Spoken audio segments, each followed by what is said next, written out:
Hello and welcome to day 5 of the Black Knight Inspiration Challenge.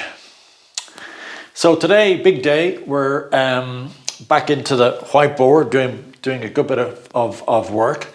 But I want to do just first of all, go back to the overall process of building the Black Knight, okay? So as I said to you, it works as a tree. That's the process that I bring you through over the 21 days. So you have the roots, and you have the trunk, and then you have the branches. Okay?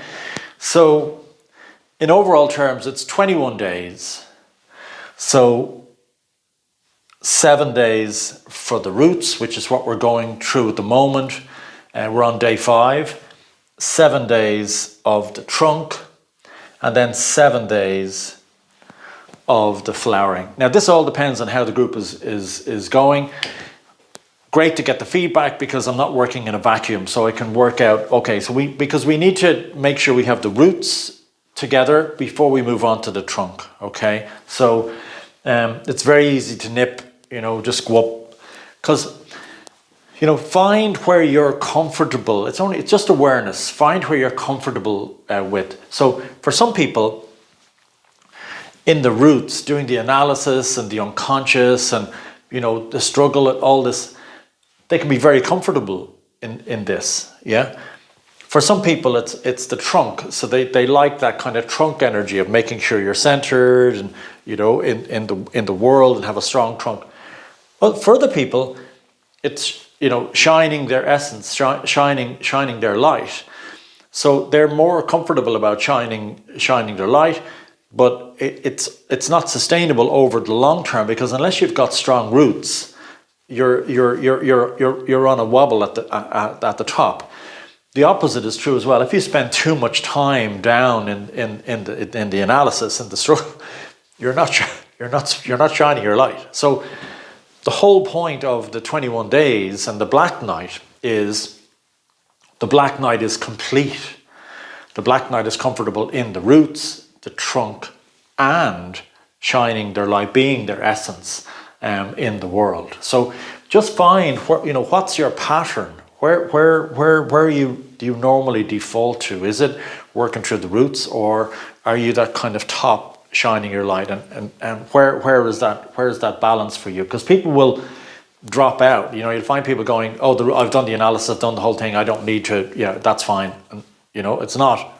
Or other people will find the struggle here really difficult, because it takes it's 14 days, around 14 days before we get to the top to shine your light. So just work out where you are, and the whole thing, as I said, is the commitment of the challenge is to commit to the whole 21 days, so that you're committing to the whole journey all the way, so you get roots, trunk, and branches as well. Okay, so I just wanted to mention that at the very start, to frame the journey and the background, and see how important it is to stay the course.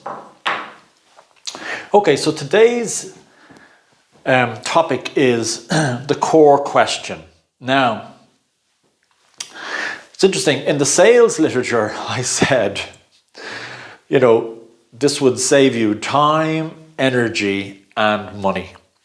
And of all the days in the 21 days, you can point the sales literature directly at day 5, the core question, because it's pivotal for men. So what is it? Well, in our psyche, and I didn't know this growing up, so I would have saved myself a lot of time, energy, and money. I had no idea. But in our psyche, as men, we always have this question, a recurring question, okay? And the question is, do I have what it takes? Okay, and in the full question is to be a man. Okay. Now, that mightn't seem like a huge question, but actually, if we take, so we've lost this to get an answer in our culture. If we take centuries ago, the young boy, young child would be with his father. Maybe the father was a carpenter. Let's take the example of a carpenter. And the carpenter would be there working away, his son would be there, and the carpenter, every so often, the carpenter maybe throw an offcut of wood, a piece of wood, and the son would kind of work with a little bit of wood. He'd look up at his dad, and his dad would be working the wood, and the son would be working, it's whatever he could do with the wood. Over time, the dad would maybe throw a bit of a, larger piece of wood. The son would be looking at the dad and behaviorally trying to do, what the dad was doing. The dad over time might give the son a tool, wouldn't be dangerous, but give him a tool to do, so the son would have a tool or a child's version of the dad's tool. So the son would be doing the same thing as the dad. Over time then, the son would create something, so it wouldn't have to be very complicated, but it would create something, and the dad would look down and give the son the nod, that's, yeah, you got it there. So you have, at that point, there's a transmission. There's a conscious transmission to the son that says, you have what it takes to be a man. You're doing what your dad did. So it's an exact, you've learned it behaviorally from the dad. The dad's given the nod, validation, affirmation to the son. Yes, I have what it takes. So the son then can relax back into himself and go, that's okay, I have what it takes to be a man. In our culture, over time, we separated that. So the dad goes off to the office, or the dad goes into work somewhere, as a teacher or out on a boat somewhere. So we've lost that connection and the transmission. So the son is then at home in the family home with the mother or other siblings, and he doesn't get that transmission that he has what it takes to be a man. Now, in indigenous cultures, they understand this. They understand the need of the sons to get the transmission, to understand they have what it takes to be a man, and they don't need to search through their lives. So either through conscious transmission from the father, or in indigenous culture, through ritual. Through ritual, they will have a way of getting across like initiation during puberty, to say you have what it takes to be a man. They're very conscious about making sure this transmission goes through.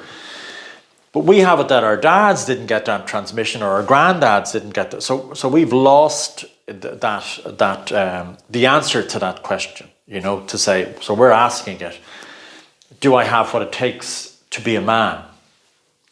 And when we don't get it answered by our dads, I didn't get it answered by my dad. That's no disrespect to my dad. It just wasn't, it's not part of our culture, The odd time, yes, I'm not saying it's zero times, but it's not a normal thing in our culture. So men can struggle with this, not having had that question answered. Do I have what it takes?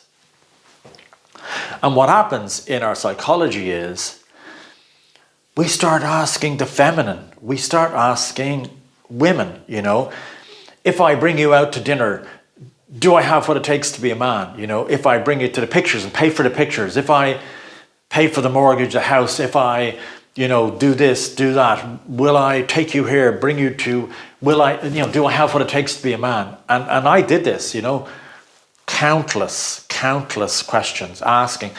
And it actually kind of annoys the woman, because she's busy with her own question, and what always interested me is that the masculine and the feminine have two different questions.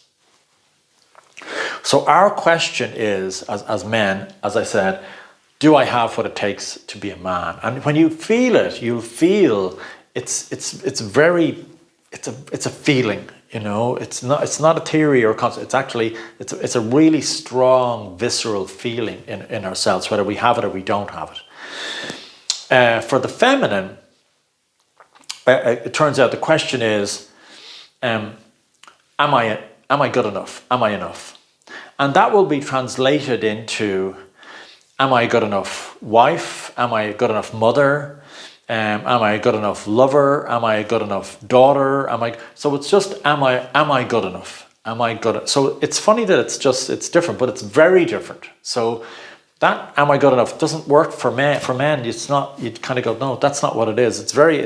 But for a woman, if you were to ask a woman, that question, they'd go, oh, that makes sense to me. That's really that question is what I ask, what I ask a lot.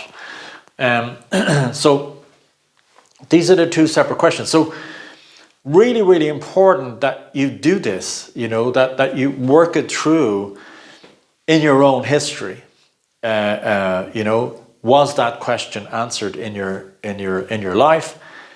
If it wasn't, did you try and get that question answered? So I did, and that's where I spent a lot of time, energy, and money trying to get that question answered. If I do this, do I have what it takes to be a man? If I do X, Y, Z, if I spend time, energy, all this that I didn't need to, if I just knew that, if I knew I have what it takes to be a man, that's it. There's no question about this. It's an automatic. You just have it. That you don't do all these things. You don't end up running around doing all these things. So it is in our psychology. It's these big questions that we're never told. As I said, college, all these things. Nobody ever says this. So it's a really, really important one. So today, I'm going to give you a meditation that's going to answer the question. So some of you might have the question already answered. That's fine. But for a lot of men that I've worked with and clients, my client work, they haven't had it answered, and it has had a big effect on their lives. So the meditation will actually answer this question in your unconscious. Okay, and in the meditation, I'll be giving both the masculine, do I have what it takes to be a man, and the feminine, am I good enough, in the meditation. And the reason is because within your psyche, you are masculine and feminine. So just to cover all bases, the meditation will answer the question for you inside. You might want to do the meditation a few times, but it will get it done. It will get it over the line. Okay, so really, really important day today. The core question. Again, loving your feedback. Keep it all coming, because otherwise I'm working in a vacuum. When I hear what people are doing, I can get a sense of, as I say, the 7 day, where the group are going on the journey. So really important question today. Love to hear what you feel about it, and I will see you tomorrow for day 6.